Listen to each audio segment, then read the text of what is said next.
Centre में ऐसे लो, अब आओ भाई सर, ये मत लगाया करो भैया,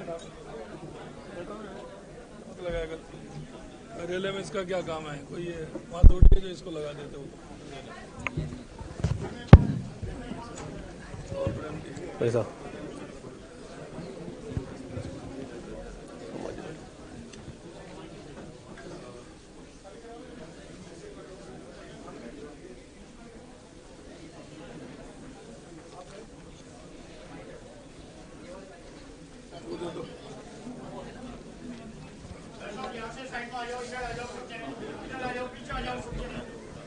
इसमें तो कोई ज्यादा नहीं करे सुरात। आज के इस सभागार में प्रेस कॉन्फ्रेंस के दौरान राजस्थान के माननीय मुख्यमंत्री आदरणीय भजनलाल जी शर्मा जी, राजस्थान भाजपा के प्रदेशाध्यक्ष माननीय श्री मदन राठौड़ जी, राजस्थान सरकार के उप मुख्यमंत्री माननीय प्रेमचंद्र बैरवा जी, भाजपा मीडिया के प्रदेश संयोजक श्री प्रमोद वशिष्ठ जी एवं पधारे हुए समस्त पत्रकार बंधुओं, आज की प्रेस ब्रीफिंग के लिए मैं एक ऐसे राजस्थान की शख्सियत को आमंत्रित करना चाहता हूं जिनके मजबूत नेतृत्व में पहली बार किसी सरकार ने अपने घोषणा पत्र की 50% से अधिक घोषणाएं एक ही वर्ष में पूरी कर ली। एक ऐसा मजबूत नेतृत्व जिन राजस्थान में पहली बार किसी सरकार ने पहले वर्ष में राइजिंग राजस्थान नामक समिट कर निवेशकों द्वारा अभी तक का कीर्तिमान लगभग 35 लाख करोड़ से ज्यादा का आमंत्रित करते हुए सफलता हासिल की एवं माननीय प्रधानमंत्री जी के मार्गदर्शन एवं नेतृत्व में हमारे राजस्थान के भजनलाल जी की सरकार ने एआरसीपी की वर्षों से लटकी हुई परियोजना का शिलान्यास यह भी प्रथम वर्ष में कर दिया। ऐसे अनेकानेक काम है जिनका वर्णन करना काफी लंबा है, इसीलिए राजस्थान की जनता अब माननीय भजनलाल जी को राजस्थान का भागीरथ भजनलाल जी कहने लगी है। मैं बहुत ही बड़े आदर और सम्मान के साथ माननीय मुख्यमंत्री आदरणीय भजनलाल जी शर्मा जी को प्रेस ब्रीफिंग के लिए आमंत्रित करता हूं। माननीय मुख्यमंत्री जी।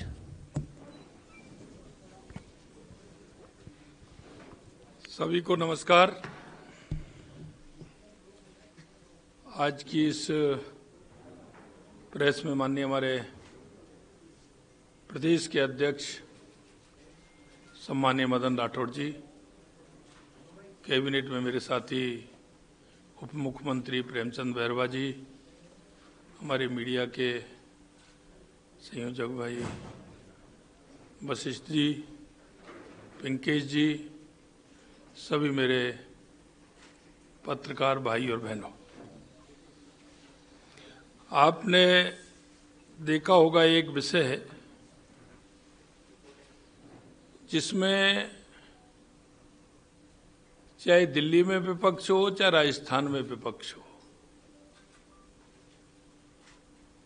जो विपक्ष की भूमिका उनको निभानी चाहिए, विपक्ष उस भूमिका को नहीं निभा पा रहा है। और उन्होंने आज आपने देखो अगर जिस मुद्दे को लेकर के वो चल रहे हैं, यह मुद्दा तो आपको आजादी के बाद ही लेना चाहिए था, लेकिन आपने देखा होगा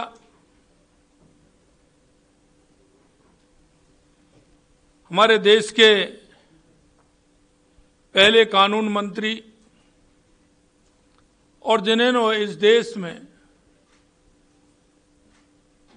संविधान निर्माण करके उस अंतिम पंक्ति में बैठे व्यक्ति को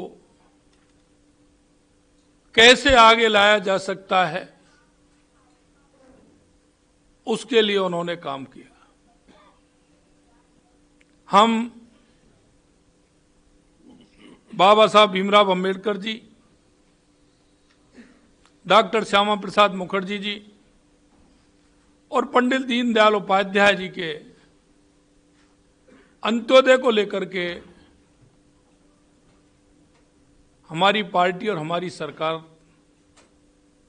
उसे लेकर के चलती है। और ये सारी बातें मैं आपको इसलिए कहना चाह रहा हूं कि 2014 के बाद देश के यशस्वी प्रधानमंत्री नरेंद्र मोदी जी ने गरीब कल्याण की परिभाषा बदलने का काम किया है। आपने देखा होगा बाबा साहब के विजन को लेकर के हमेशा हम पार्टी के अंदर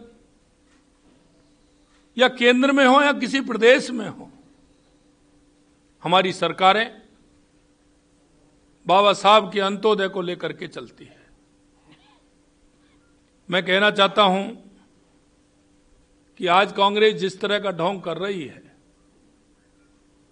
मैं कहना चाहता हूं कि कांग्रेस ने बाबा साहब को कितना अपमानित किया, उनका मजाक उड़ाया। उन्होंने कानून मंत्री पद से इस्तीफा दिया। इस्तीफा दिया नहीं, इस्तीफा लिया गया था। मैं कांग्रेस के उन लोगों से कहना चाहता हूं कि जरा वो बाबा साहब के उस इस्तीफे की कॉपी प्रेषित करें। बाबा साहब ने उसमें क्या लिखा, उनकी पीड़ा क्या थी। उनका 1952 का चुनाव कांग्रेस ने टिकट क्यों नहीं दिया, 1954 में भी नहीं दिया। बाबा साहब चुनाव लड़े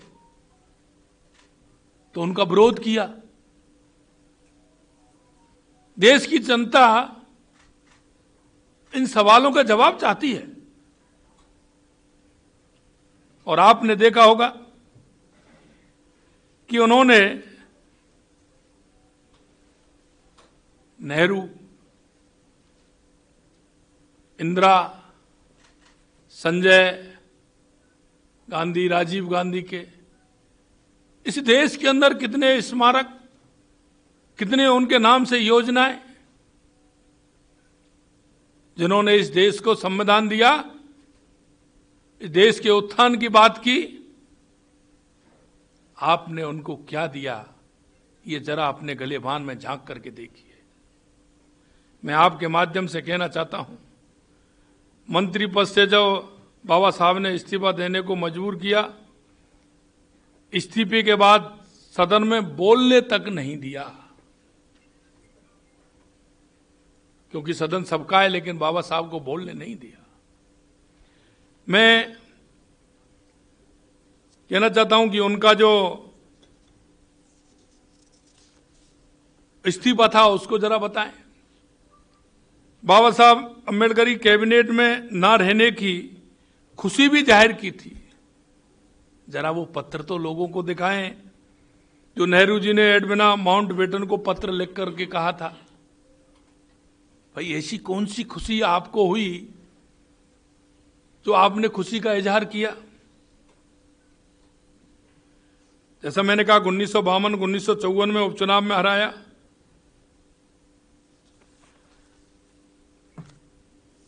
कांग्रेस पार्टी इतने दिन तक शासन में रही, बाबा साहब को भारत रत्न तक नहीं दिया।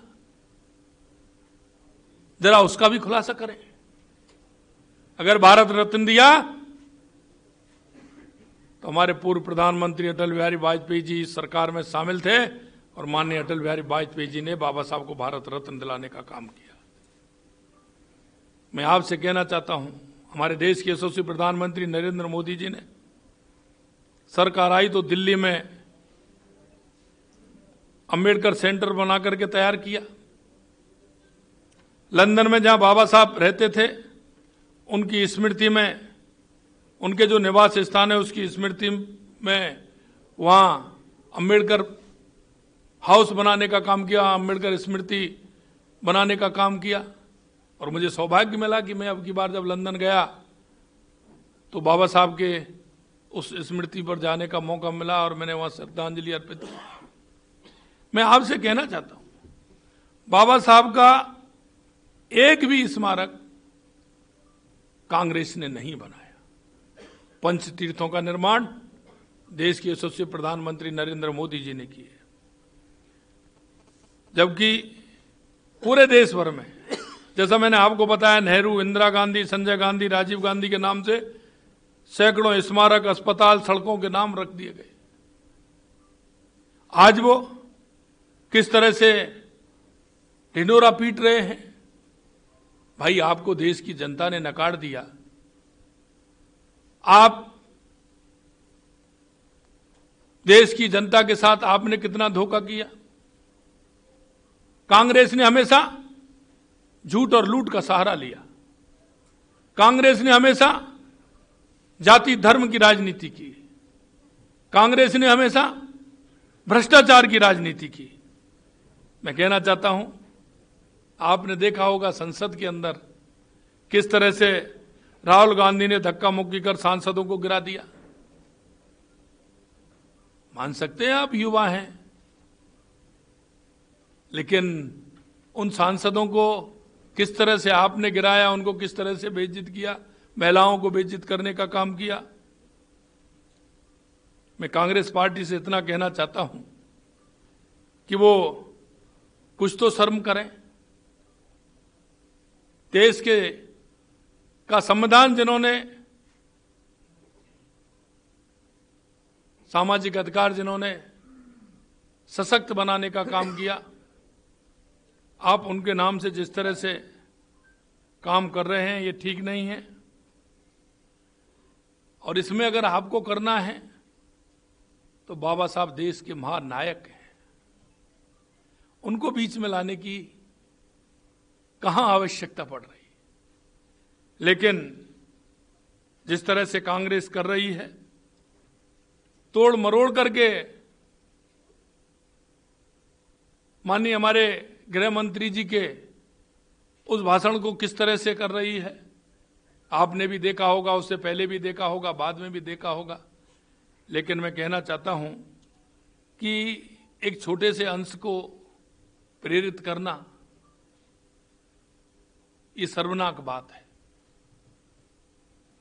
मैं इतना कहना चाहता हूं कि कांग्रेस जिस तरह से, क्योंकि उसके पास कोई मुद्दा नहीं है,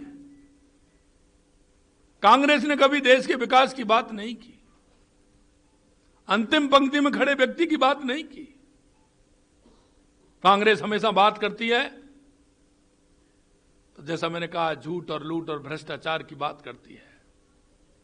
और एक इनकी आदत में आ गया है, कांग्रेस बिना सत्ता के नहीं रह सकती, सत्ता लोलुप है। एन केन प्रकार वो सत्ता को काबिज भी रहना चाहती है और सत्ता के बिना नहीं रह सकती। उसका अंदर का बड़ा दर्द है, क्योंकि उन्होंने जिस तरह से सत्ता का दुरुपयोग किया है, देश की जनता ने उसका जवाब उनको दिया है। और मैं कहना चाहता हूं, देश की जनता ये सारा कुछ देख रही है। आने वाले समय में जनता इसका भी जवाब देगी।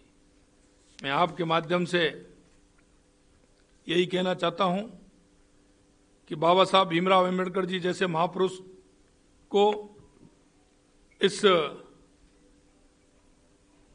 तरह से आप जो राजनीतिक के उसमें ला रहे हैं, ये ठीक नहीं है।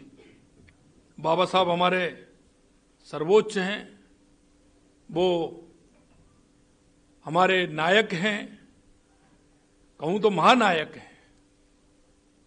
बाबा साहब ने इस राष्ट्र को दिशा देने का काम किया है। हमारे सामाजिक का जिस तरह से उन्होंने हर व्यक्ति को आगे लाने का काम किया है, निश्चित रूप से मैं उनको नमन करता हूं। और मैं कहना चाहता हूं कि भारतीय जनता पार्टी की सरकार या केंद्र में हो या राज्य में हो, बाबा साहब के बताए हुए रास्ते पर भारतीय जनता पार्टी हमारी चल रही है और हमेशा गरीब उत्थान, गरीब कल्याण के लिए हमारी सरकारें काम करती हैं। और आपने देखा होगा, एक साल के अंदर लगातार हमारी सरकार ने भी जो हमने कहा था उसके लिए हमारी सरकार ने काम किया है। आज के संदर्भ में मैं आप सभी से इतना ही कहना चाहता हूं। आप सभी आए, आप सभी को बहुत बहुत धन्यवाद। नमस्कार, राम राम साहब। धन्यवाद पत्रकार बंधु। आप सभी के अल्पाहार की व्यवस्था हॉल में की गई, कृपया लेके पधारें।